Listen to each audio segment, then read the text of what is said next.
And here we have part 2 of the Shitterbowl. This is turn 3. Oh no. Oh wait, I got it. So, Fascia has sent out a message to every nation in the game. Long ago, the Isle of Fascia was discovered by the Phoenix Men, the children of the Raging Storm, worshippers of the greatest ally. With each powerful, booty-jiggling step, the great Black Queens have carried this legacy forward. But now we enter a new age, not of chocolate, melanated darkness, but of fairest, brightest white light. Behold, the white man has come, and he has taught us many things. He has discovered that Fascia is not really an island, and he hath shown us how to read. Now the brides-in-waiting lust eternally for his might-white seed. So I say again, a new age hath dawned, an age of progress, an age of reason, an age of bleach, which will soon whiten the world. So I guess Fascia has declared war on the whole world. Anyway, this is Arcocephali attacking Indies. He has his Peltasts up in front, and that stuff. He's going up against Wolf Tribe, which I believe I said there was a little worry here, because these guys have 2 attacks with their daggers. Now, fortunately for him, it looks like his chariots are going to meet them in battle, so his chariots should just stomp these things pretty efficiently. But we'll see how this goes. Yep. So the chariots just kind of run right in. You can see that one chariot, he just got deleted instantly. What happened to him? Yeah, he was just stabbed a lot by a lot of knives all at one time, and he couldn't evade all of them. So, yeah, just 1 point of damage was enough to finish him off at the end there. That's sort of the concern about Wolf Tribe, is even if you have high defense, if you have low HP and low protection, they can just slam through you. Oh, and his chariots actually retreat. That's terrible. This is a pretty optimal formation. So he does win this battle pretty convincingly. But yeah, his chariots retreated. I wonder what happened to them. So he lost one, lost a few Peltasts and a Cardace, but nothing too terrible. Oh no, and he lost 2 more chariots on the retreat. That's actually awful. That's extremely terrible. On the plus side, this weird starting army he has is actually a little stronger now, composed of 8 chariots, and he's sending them here into the swamp.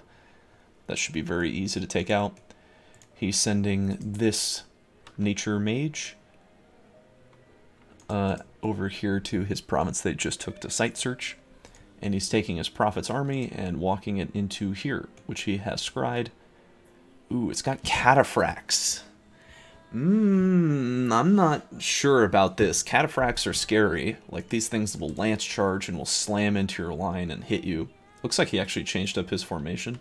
Oh, I wanted to check if his Peltasts were actually throwing their javelins, because they were on hold and attack. See, like, he cast... Wait, hold on. I want... Because he had scripted Blessing as his second spell.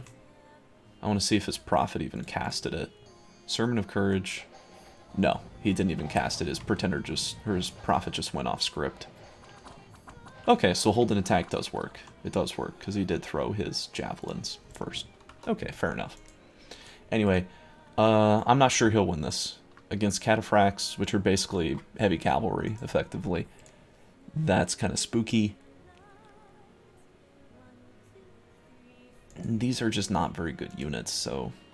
yeah, like, maybe they'll win. They'll definitely beat the light infantry. And the light cavalry, they'll probably beat those too, if there's not that many. It really depends on how many cataphracts there are. If there are too many cataphracts, I think he'll lose quite badly. Which is... I mean, it's a shame, right? It's in his cap circle. It's definitely something he should want to go for, but... like, look at this. He's got lizard shamans right here. Ah, that's incredible, incredible. Like, for Arcocephali, it's not that big a deal, but he does get nature in his communions when he makes lizard shaman, so that's big. But more importantly, getting this province and denying it from other players is more important, because lizard shamans are actually good enough to go to war with someone over. But all this is just tribe. All this would be easy to smush. Not this. This would be pretty tough. This is actually a pretty impressive roadblock. 70 barbarians blocking off this throne. Like, you can go here, but there's a river, so it's, unless it's frozen, you can't cross. I guess he's got cold scales, so it works for him, but very convenient, actually. He's just sending a scout down here. Looks like he's going to bump into either Ulm or Agartha if he keeps heading this direction. He hasn't spotted either of them yet. Sometimes up here in the top left, the question marks will actually be province names. I'm not really sure how the game calculates this. Like, he can see the land pristine is 95, but he doesn't know if this is Indy, but he somehow knows the name. I don't know exactly how the scouting reports work. He knows the world's a little hot. That's all he can see presently. What is he researching? He's still going for Thaumaturgy 2. But he has his mage going out to site search, and he's making... Let's see, he's getting a mystic, which is, I think, solid. He's got an extra mage already out. He's got a bunch of peltasts, some of these dudes. And he has this commander just patrolling in this province. Looks good. Yeah, I think this will work. This will definitely work. These chariots will definitely smash these guys, but this seems extremely risky. I don't think he'll win. I mean, maybe I keep saying pretender, maybe his prophet will pull him through and he'll succeed where I think he won't. He's also sending a message, it seems, to every nation. The state of Arcocephali would like to put a vote towards the banning of sailing to the United Nations. What? I don't know what that means. Anyway, that's enough of this turn. To look at Ulm. A messenger arrived from Arcocephali. The diplomats of Arcocephali requests a meeting to look into the possibility of an alliance between the false prophets and the world. Shall you talk over terms of a said alliance? And then the Fascian one. So we can watch Ulm's battle. So Ulm again has his pikeneers out in front, and then the battle axe dudes in the back. His prophet, I don't remember what his prophet was scripted to do. I feel like it was nothing. And yeah, you can see like his prophet's already wasting time casting Holy Avenger, which is just like a pointless spell that's not going to be relevant. But he's just going up against Lion Tribe, so this should be pretty easy. I mean, like, maybe the javelins will get a kill. Looks like all of them missed. Do these guys have 2 javelins? No, only 1.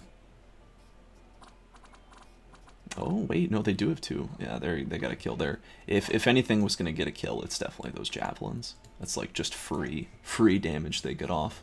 Oh no, this guy's bleeding. He's probably done for. Lone battle axe boy. Oh, he chopped up 1 tribe. Rest in peace. And the pikeneers are in the archery line. Yeah, this is over.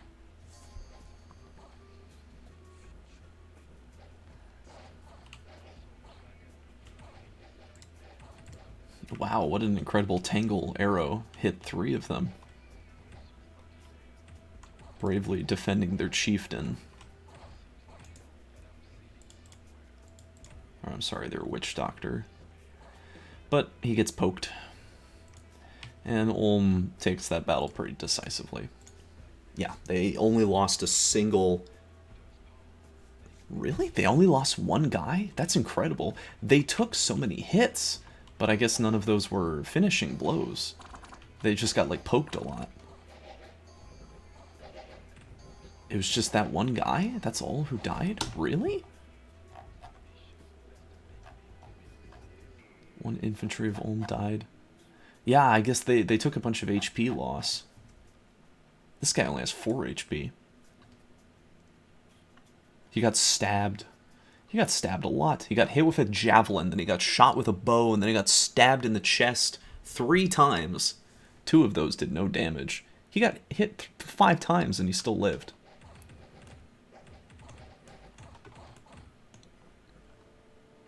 Crazy. So Ulm takes this province relatively cost efficiently. And from here he can make Lion Tribe, which is nature access, but he's got these Amazons if he really wants that. And looks like he's taking his cap stuff and his expansion army, and he's sending them to fight 70 Lion Tribe, which I feel like will have largely the same result as this one, which is to say they'll get maybe 5 kills, and then they'll all get wiped out. But his scripting is still bad. Like, these Pikeneers just over here are in a dangerous position. I would have these guys just on, like, attack rear. That's weird. I would just have them bodyguarding the Master Smith. Flying Shards is sort of a weak spell, but I guess you don't have anything else to cast. Given the two, it's the better choice for sure. But there's no reason to cast it one time. Just hold X and cast it 5 times. It's better than the other one. This thing could hurt you because it's armor piercing. Flying Shards, no way it hurts. But the Prophet really needs to be doing this, not wasting his time with holy word. The Sermon of Courage grants it. That's somewhat important because All Mights have crazy morale. Never mind, it's just a mistake. Don't cast Sermon of Courage. Recruitment-wise, well, I guess I'll say this every turn until he notices, but 1 commander point floating. Like, just, okay. Better yet, consider it this way. Every even-numbered turn is a mage that he lost. Like, on turn 2, he could have got another mage, and on turn 4, he could have had another mage. He could have had 4 mages next turn, but he will be down 2. And if that trend continues, that would be pretty terrible. Be pretty yucky. But anyway, he is going north up here, and since Arcocephali is sending his scout, I think, into this province, it's somewhat likely that they could come into contact with each other. So getting this message from Arcocephali is not the worst thing ever. He is floating a lot of money this turn, but it's like, what do you do with it as Ulm? He can't recruit the Indie commander here. What he should be doing is, of course, building another mage, because there's no reason not to. Or, like, if you don't want to build another mage, then just, like, recruit a spy, right? You know? Or, like, a mason. That's fine. Maybe another commander, although they're sort of expensive on the resources. Not much else to say this turn. He's not moving a spy, which is...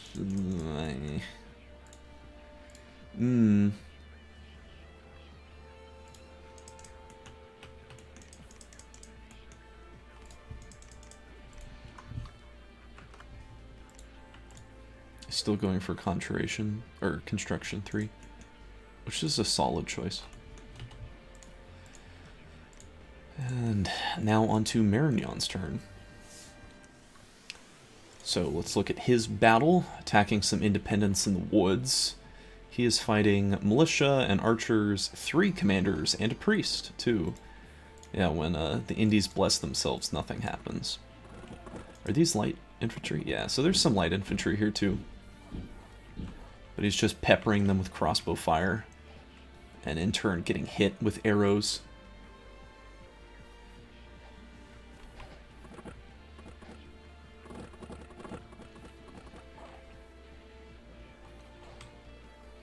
Marignon's troops are much better in this engagement. So much better meaning just have more protection. Oh wow, they actually rout. They get mutilated pretty badly. Some unfortunate friendly fire. And the crossbowmen beat the archers in a duel to the death. Wow, that guy got assassinated. So a little sloppy there, actually, losing almost half of his pikeneers and a crossbowman. And on the retreat, ooh, 2 more of the pikeneers died. That's pretty sucky. So a little bit like Fascia, not actually having the easiest time expanding. And what is he doing? This turn, he made Solaire of Astora, and he is profiting that paladin. He is spamming out assassins, which is a really neat unit for only 1 commander point. He is abusing his 3 commander points. And he's starting to get Knights of the Chalice, and these guys are crazy. With his Bless, they will just chop up anything. And I think this is a fine idea. Like, Wolf Tribe are scary with their double daggers. He only has crossbowmen. This is just way too much. Barbarians are a no-go zone. And this looks like a lot of tribe. So I'd be worried about that too. Sending out his assassins to different provinces, I guess just to pick off all of them. I'm not sure where he's going to send this army that he's consolidating in his capital. Oh, his flatulence are pretty messed up. That's fun. This one doesn't have an eye.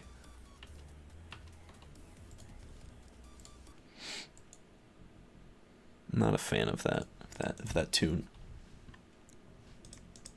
Okay. So, yeah, I mean, this recruitment seems fine.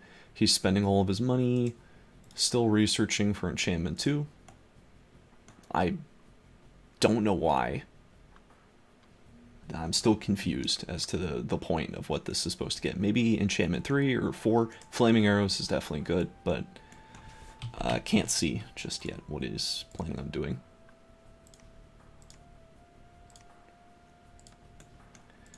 And then Agartha. He tried to take a battle in the Oak Halls. This is against Deer Tribe.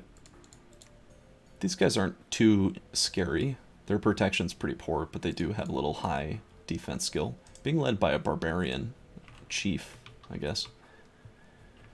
I guess this is what sparse line formation looks like. That's kind of neat. These troglodytes are told to go attack rear. And yeah, basically exactly what I predicted would happen is precisely what happened. Here, we can go back in time and review that. That was a little fast.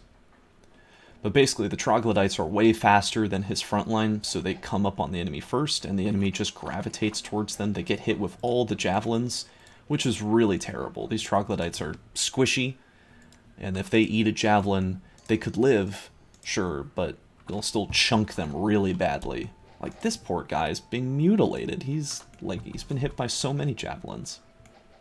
That's not an efficient way to use these troglodytes. They're very expensive. You don't want them eating the first ranged blows. And also the light infantry, which are faster than the normal infantry, have met the enemy first, so they're also taking the initial blows, which is not what you want because they're less protected. And they're just a little faster, so I think just moving the script around a little bit would have made this more efficient. But the troglodytes just killed the commander in the back, so these guys are leaderless. They'll rout. Yeah. Oh man, but a routing deer tribe killed that troglodyte. And this guy's limping. He's just, yeah, he's screwed. So, a victory, but an extremely costly one. Like, losing 4 troglodyte slaves. That's 200 gold down the drain. I think this is the most expensive defeat that we've seen yet. At least in terms of a straight-on battle. Like, Arcocephali lost a lot too, but he lost a lot in the retreat. The light infantry are replaceable. But it's alright, he did take the province. Oh, and it's got a wind spire. That's cool. He's gonna collect air gems. Normally a area that Agartha is not able to access. He doesn't have air magic innately. So that's cool that he's gonna get access to that right off the bat. The earlier you pick those gems up, the better. He can recruit Deer Tribe Shamans, who do have a 10% chance of air. I wouldn't make these guys for that. It's kind of like very poor odds that you get one, and they're not very good mages on their own. Doesn't Agartha have nature innately? Well, I guess they don't. Okay, maybe this is a solid mage to put a lab down and a temple down here. Couldn't be that bad. It's got a decent population, and the resources are not that poor. Keeping a Windspire on your side is also not terrible. Just putting 1 PD there, I think, is safe. What is he recruiting? Another Earth Reader, more Trogs, more Warriors. I don't think making an Earth Reader here... Well, okay, I guess they can lead armies. I would have considered recruiting like a troglodyte trainer if you're really going to focus on these troglodytes so much, because that'll boost their morale up by 4, which is really good.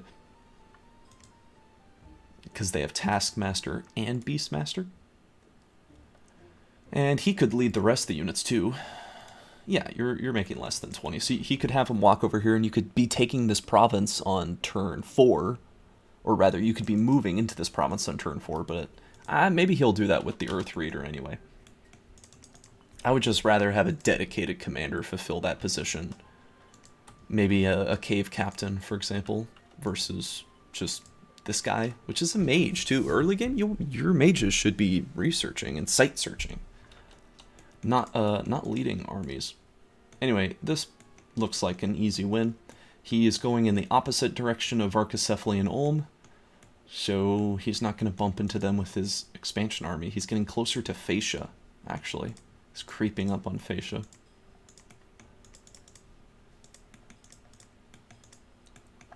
None of this stuff looks too hard to beat except the barbarians. Of course, that seems pretty intense, but otherwise, this could be sketchy. Still, it looks like Agartha has some very easy expansion options ahead of him. And last is Fascia. Sent out his happy message to the world. And here he is attacking independence in a farmland. So this is just some militia, 7 heavy infantry, and then some light infantry. Nothing too intimidating. He's got his giants up in front, throwing javelins, a lot of misses. And light infantry make contact with the enemy. Uh-oh, these guys are actually circling around the back. Oh, that's bad. Whoa, these guys are routing! They're routing? Routing to light infantry?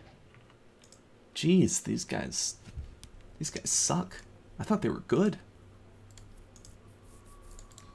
Maybe they just got really unlucky rolls.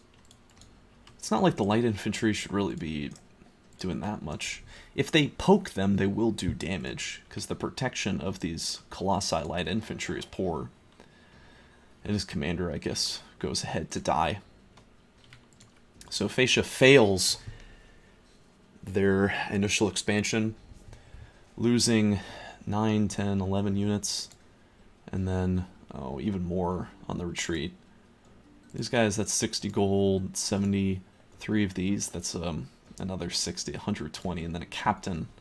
So actually not as bad as what Agartha lost, and not as bad as what Arcocephali lost, but he did lose more units on the retreat. His mage got out fine, but I don't know what units he lost. I guess I could tabulate it to figure it out, but I don't really care. Looks like it was a mix of everything.